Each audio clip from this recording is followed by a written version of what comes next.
Welcome back to the channel. In this video, I'm going to walk you through an easy step-by-step guide on how to send money from ledger to a bank account. Make sure you watch the video to the very end so you don't make any mistake, and also hit the subscribe button because it helps me out. So to get started, the first thing to do is to choose a crypto exchange that supports bank withdrawal.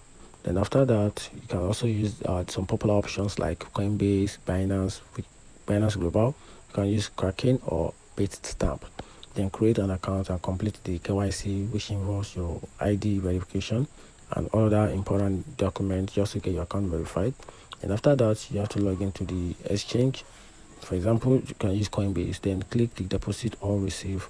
Click the deposit or receive. Then select the crypto you want to send, which can be in Bitcoin or Ethereum. Then copy the wallet address. Then after that, send the crypto from the ledger to the exchange. So to do this, open the ledger live and connect your ledger device. Then go to the account tab and select the coin. Then click on send. Then paste the address.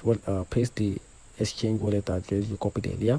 Then enter the amount and confirm the transaction and approve it on your ledger device. Wait for the crypto to arrive in your exchange account, which can take up to a few minutes or an hour. It depends on the network. And after that, once your crypto arrives, go to the sell or convert section. Then sell it for USD, Euro, or GBP. Then the fiat money will appear in your exchange wallet balance.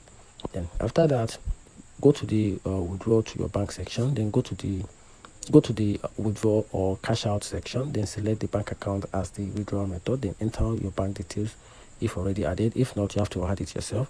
Then confirm and wait for the transfer, which usually takes up to 1 to 3 days, business days, and that's how you can simply transfer money from ledger to bank account. Find the video helpful, turn on the notification button and subscribe for more.